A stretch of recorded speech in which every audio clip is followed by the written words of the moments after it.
Hello students, in this video we'll discuss about the electrolysis and its applications. Okay, so what do you mean with the term electrolysis? So what we are going to do here? So for that we'll just have a discussion on this activity 4. So in this activity 4 what we are doing is we are taking two iron nails, the two copper wires, and the two copper wires are tied to the two iron nails or connected to the two iron nails, and the ends of these two wires they are connected to the terminals of the battery, right? Okay, this arrangement we are just keeping in the beaker which is containing water.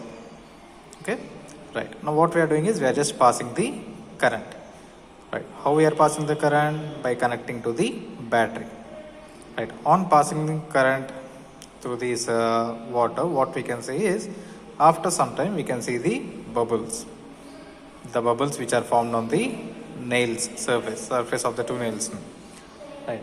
So what does the formation of bubbles indicates? The formation of bubbles indicates that there are two gases which are evolved here. Okay, what are the gases that are evolved here? As you know that water, it is chemically the combination of hydrogen and oxygen. Okay, right. So here the bubbles whatever are formed, they are nothing but the gases of hydrogen and oxygen. Okay, right. So why this is happening? Here one more thing, to this water what we are doing is we are just adding some amount of sulfuric acid also. Why we are adding sulfuric acid means it is to increase the conductivity of this water, right? Now this process of passing electricity through some liquid and splitting that liquid, we'll call that process as electrolysis.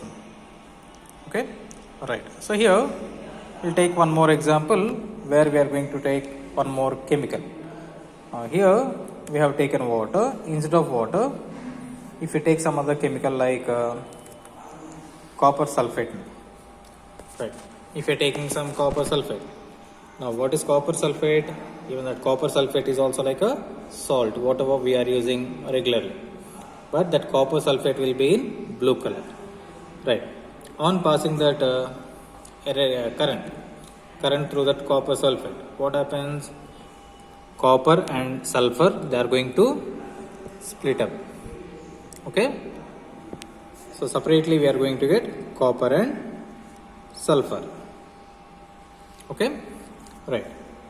So copper, which is going to get positive charge, and sulfur, it is going to get negative charge. Okay, or whenever we are adding this copper sulfate to water, now that copper sulfate, it is going to dissociate, or it is going to break up into copper and sulfur ions. Okay, right. Now the ions which are having positive charge, they are known as cations. Okay, and the ions which are having negative charge, they are known as anions, right? Now whenever we are passing electricity through it, so what happens? The nail which is connected to the positive terminal of the battery, it is known as anode, and the nail which is connected to the negative terminal of the battery, it is known as cathode, right? Whenever we are passing electricity through this solution, what happens? The anions which are having negative charge, they move towards the anode, and the cations which are having positive charge, they move towards the cathode. Okay, like this, the movement of the ions, it is going to take place. Okay, right. This process, which is known as electrolysis, it has wide range of applications.